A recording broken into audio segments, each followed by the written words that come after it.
Komið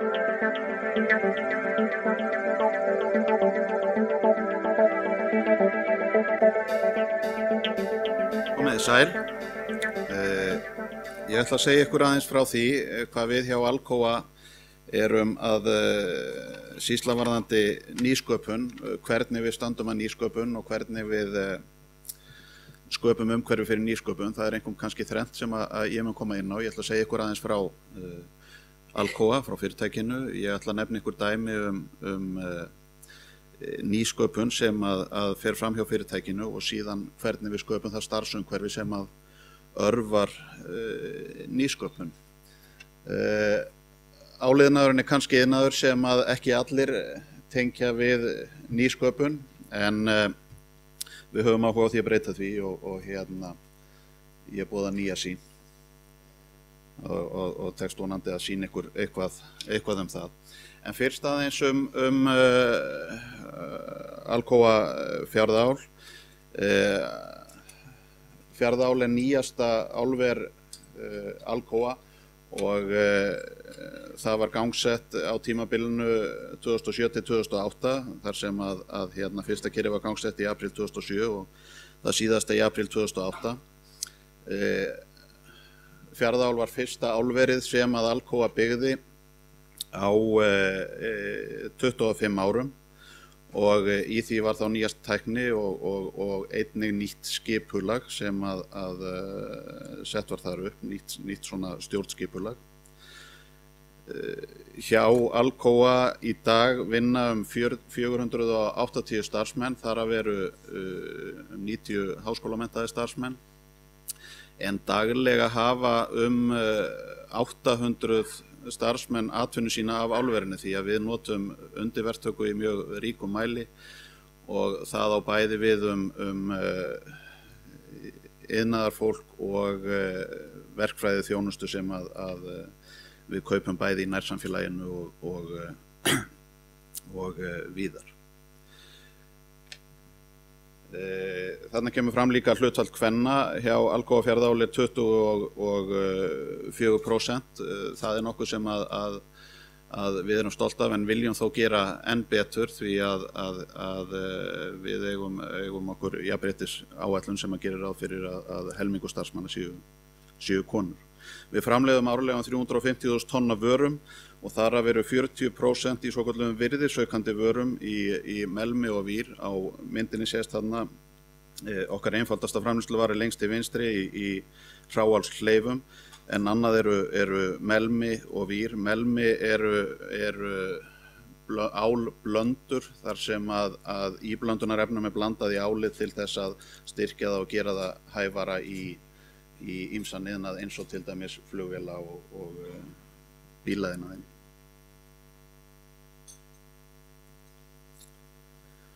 Alcoa hefur ávallt skilgreint sig sem framsækið nýsköpunarfyrirtæki. Alcoa var frumkvöðull í rafgreiningu á áli. Sú aðferð kom fram 1888 og þá af forvígismanni Alcoa sem að þá stofnaði fyrirtæki Pittsburgh Reduction Company og rafgreining á áli var vissulega nýsköpun þess tíma.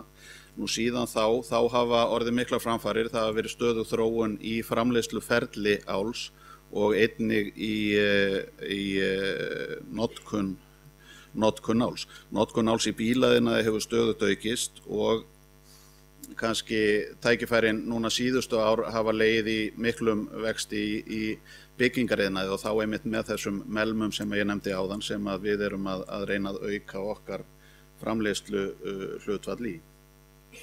Melmi frá Fjarðaál eru meðal annars notuð í Ferrari bíla þar sem að miklar kröfur eru gerðar gæði og líklega líka hraða. Frá árinu 2007 þegar að Alcoa hóf starfsemi þá hefur við aukið stöðugt hlutfall okkar framleiðslu í melmum eða í virðisaukandi vörum, í melmum og vír og ég vil gera þetta að sérstöku umtalsefni þar sem að það eru nýsköpun í aðferðum og skipulagi sem að hefur gert þetta kleift og stendur á baki þeim árangri.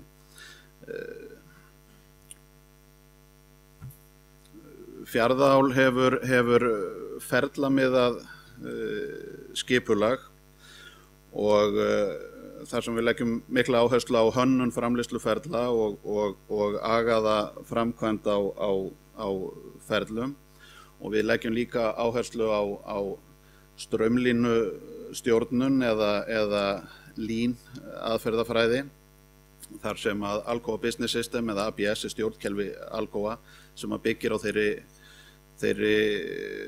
hugmyndafræði.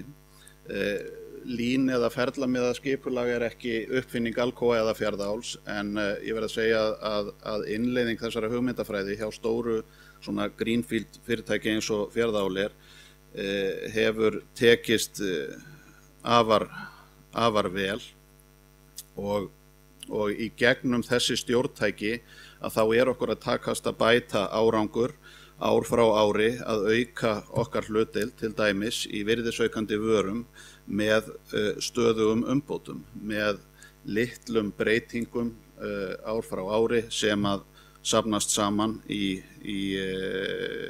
mikilvægar umbætur. Og þessi árangur hann mælanlegur og það hægt að benda á þau umbótaverkefni sem að standa að baki. Til að innleiða þessa hugsun eða þetta hugafar hjá fyrirtæki eins og Alcoa, að þá þarf svona mikla skuldbindingu hjá stjórnendum, þannig að nálgunin svona top-down. Það í raun og veru krafa stöðugar umbætur, og þetta afar mikilvægt ef að vel á að takast til í innleiðingunni. Annað sem mjög mikilvægt, og mér fannst Magnús Geir koma kannski aðeins inn á þetta í sínu erindi, það það að það ekki að nýsköpun í fyrirtækinu, hún ekki drifin af einhverjum fáum einstaklingum eða af einhverju einni deild. Það þáttaka allra sem að verður að koma til, og bættur árangur hjá okkur við til dæmis að auka hlutfall virðisaukandi vara snýst nákvæmlega aðkomu allra starfsmanna í umbótastarfi fyrirtækisins. Og á myndinni þarna þá sjáum við Krist Leif Andrésson, leiðtogi Skautsmiðju, vera að tryggja þáttöku sinna starfsmanna í umbótastarfinu líklega. Þetta svona fyrirtækisbragur sem að við höfum innleitt, og má segja hefur skapað ákveðin breytingakúltúr í fyrirtækinu, þar sem að starfsfólki þekkir ekki annað heldur en breytingar. Það stöðugar breytingar í gangi, og krafan breytingar mjög rík hjá starfsfólki. Það í raun og veru frekar umkvörtunarefni starfsfólks ef það fær ekki að taka þátt í umbóta eða breytingastarfi, frekar heldur en að það sé kvartað yfir því að það sé stöðugt verið að breyta. Þetta bara það umhverfi sem að við þekkjum. Þessar stöðugu umbætur í raun og veru nýsköpun sem að segja má að stöðugt að auka virði í okkar ferlum. Í ferlamiðaða skipulaginu, það sem kannski svolítið nýtt hjá okkur, það að við getum sagt lean aðferðafræðin, hún þekkt, en það ekki mörg, sérstaklega ekki álfyrirtæki sem að nota ferlamiðað skipulagi að ríkumæli eins og við gerum, og það svolítið nýjung að blanda þessu saman. Við styðjumst við aðferðafræði sem að Michael Hammer hefur skrifað og búið undir merkjum Business Process Reengineering. Það vill til að fjármálastjóri Alcoa í Evrópu, hann normaður, hann heitir Roy Hammer, og einhverju sinni var ég nú að segja kollega mínum frá Hammer-fræðunum, og hann varð allur upprifinn í því að fjármálastjórinn okkar hefði skrifað allar þessar menntuðu bækur, en fannst nú reyndar að hann þyrfti að taka til í eigin garði. En ég leiðrétti þann misskilning. En með endurhönnun ferla þá með því að sameina stöðugar umbætur með aðferðafræði lean og endurhönnun ferla með þessu ferlamiðaða skipulagi, að þá erum við að ná svona litlum incremental breytingum með stöðugum umbótum og síðan svona kannski stærri stökkframförum með endurhönnun á ferlinu og það stöðugt markmið að auka virði í ferlinu en svona þessi kokteilferla með skipulag og Alcoa Business System að hann getur ekki klikkað. Þetta hefur gengið afar vel hjá okkur að sýna fram á stöðugar umbætur og það eru þá í raun og veru starfsfólkið allt sem að tekur þátt í hugmyndavinnu, tekur þátt í umbótastarfinu sem að skapa í hugmyndavinnunni og að skapa þessar umbætur.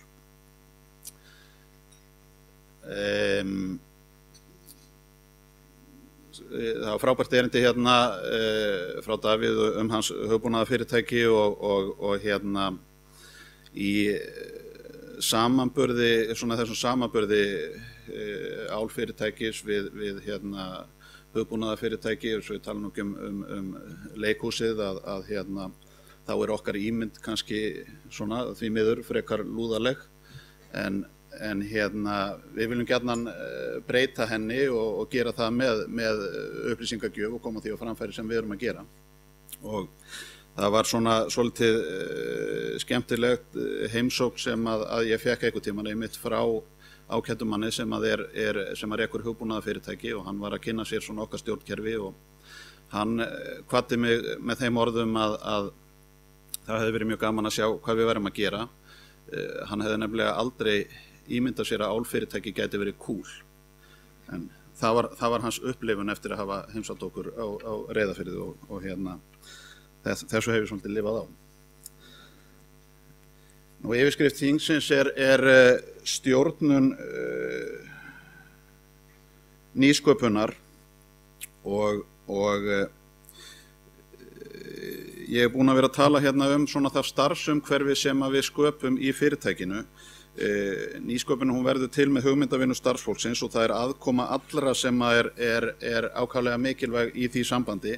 Það semst að allir starfsmenn taka þátt í hugmyndavinnunni og þetta eru litlir sigrar og það mjög mikilvægt að við veitum litlu sigrunum athygli, að við fögnum þeim og umbunum fyrir þessar svona stöðugu umbætur, fyrir þessar litlu sigra því að þeir safnast saman og verða að einhverju stóru þegar að upp staðið. Árangur af umbótunum hann verður líka vera sýnilegur og mælanlegur og við notum mælikvarða í mjög ríkum mæli til þess að mæla okkar ferli, til þess að setja okkur markmið og sýna fram á árangur af umbótastarfinu. Það má líka segja sko að eftirfylgni með umbótastarfi hún mikið, ég sagði áðan að þetta væri svona kannski top-down nálgun í innleiðingu og eftirfylgnin líka mikil úr Alcoa samstæðunni þar sem að í raun og veru eru gerðar kröfur stöðugar umbætur og Alcoa Business System það tól sem að skaffa þér kannski fyrir okkur til að túlka og nota en vissulega þá svona hjálparkeðjan til staðar innan samstæðunar. Ég get ekki farið frá svona okkar starfsumhverfi og skipulagi án þess að minnast á teymisvinnu. Teymisvinna kannski svona svolítið tísku orð en við þurfum að vera svona með það á hreinu við þurfum að vera með það á hreinu ef við segjumst vera að nota teymisvinnu, hvort við séum raunverulega að nýta okkur árangur þess að vinna saman í teymum og okkar skipulag gerir ráð fyrir teymisvinnu en við erum á þessu ári kannski að svona endurinnleiða það hugtak og fara af stað með stórt verkefni í sambandi við þar sem við innleiðum sjálfstýrt teymi sem við höfum reyndar kosið að kalla hlutverkastýrt teymi og gerum það fyrst í framleiðslunni hjá okkur eða fyrst í einni framleiðslueiningu og munum síðan að dreifa yfir fyrirtækið. En þetta gerum við með svona kerfisbundnum hætti og samkvæmt aðferðafræðinni við erum að reyna svona að komast út úr því að segja það bara í fyrirlesturum að við séum ferlamiðuð og vinnum í teimum. Þannig að það er svona eitthvað raunverulegt þar að baki. Mér langar líka til þess að minna á svona mikilvægi verkefnistjórnunar í okkar starfsumhverfi, og það er kannski eitthvað sem við höfum svona lært the hard way. Það er engin skortur á hugmyndum. Við erum með tillögukerfi frá starfsfólki og hugmyndir verða til allstaðar í fyrirtækinu, en vandamálið hefur kannski frekar verið það að vera að vinna að vinna að réttu hugmyndunum og ná að klára vinnuna. Við erum mjög góð í því að koma með hugmyndir og byrja á góðum verkum, en við höfum kannski ekki verið alveg jafn góð í því að klára það, og þar kemur verkefnistjórnun til sögunar, og við höfum eitt talsverðu púður í það og síðasta ári munum halda áfram í þjálfun okkar starfsfólks í verkefnistjórnun, þar sem að við leggjum til dæmis ríka áherslu á það að forgangsraða verkefnum og að klára verkefni. Þannig að við séum ekki með allt of marga spotta úti í einu. Ég hef talað um verkefni svona nýsköpun sem að snýst það að auka virði í okkar ferlum og auka okkar hlutdeild í virðisaukandi vörum. Þetta er kannski svona snýst svolítið það að auka virði fyrir viðskiptavinin og auka virði fyrir eigandann, en það eru fleiri hagsmunaaðilar að fyrirtækinu, og mér langar til þess að nefna nýsköpun á því sviði sem að snertir aðra hagsmunaaðila, sem eru starfsfólkið og samfélagið. Alcoa, Fjarðaál og reyndar öll álfyrirtækin á Íslandi taka umhverfis, heilsu og öryggismál mjög föstum tökum, og hugmyndir starfsfólks umbætur snúast mjög oft þessa þætti, sem sagt að bæta sitt starfsumhverfi, og þetta er bara afar mikilvægt að vinna í þessum málum, og ég myndi segja að árangur á þessu sviði hefur náðst með sama hætti eins og stöðurumbætur á ferlum eða stöðurumbætur á framleiðsluferlum, þar sem við höfum stöðugt verið að bæta okkur í okkar öryggisferlum til hagsbóta fyrir starfsfólkið og samfélagið í heild, og þetta er mjög mælanlegur árangur í til dæmis fjölda öryggisatvika sem að við skráum mjög nákvæmlega. En þetta er líka nýsköpun á mínum mati sem að er mjög sýnileg í samfélaginu. Þetta er svolítið áhugavert því að samfélagið fyrir austan er frekar lítið, og við sjáum hvernig þetta hefur haft áhrif út í nærsamfélagið, þar sem að svona öryggisvitund annara fyrirtækja heldur en okkar hefur aukist gríðarlega mikið, og segjum til dæmis starfsfólk sem að skiptir starfsvettvang og fer til annara fyrirtækja, að það þekkir öryggisstaðla og öryggishegðun sem að innleidd hefur verið hjá Fjarðaáli og gerir í raun og veru sömu kröfur til annara vinnuveitenda, þannig að við erum að sjá allt annan öryggiskúltúr hjá fyrirtækjum í nærsamfélaginu, og þetta svona er nokkuð sem að samfélagið hefur tekið eftir og er bara afar ánægjuleg þróun og gott að sjá svona hvernig svona má segja ný nálgun smitast út í samfélagið.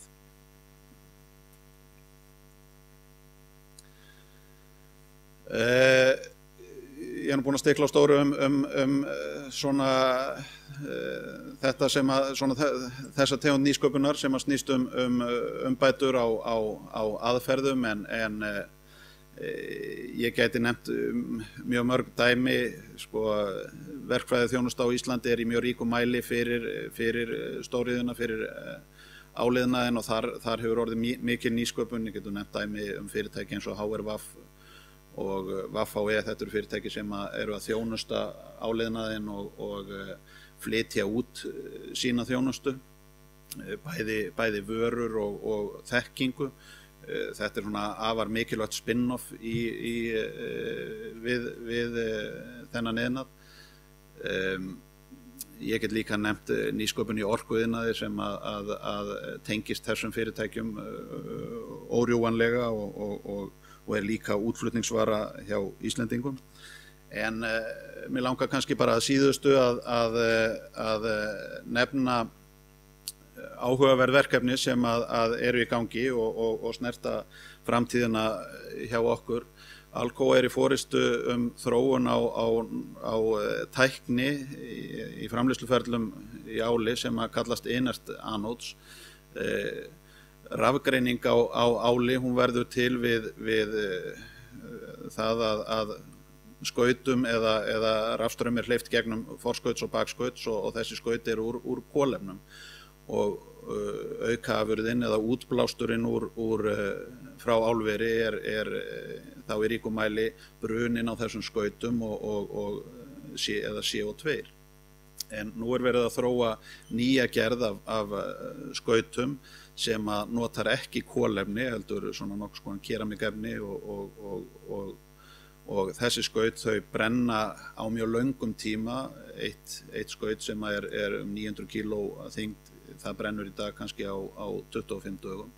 En þessi nýja tegund skauta, hún brennur á mun lengri tíma og losar ekki kolefni.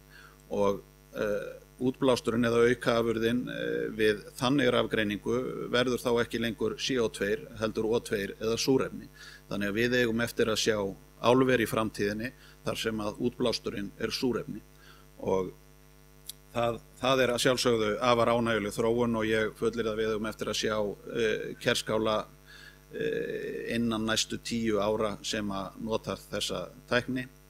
Þannig að ég ætla svona að hafa það mín loka orð að áliðnaðurinn boðar betri tíð með blóm í haga. Og þakka fyrir.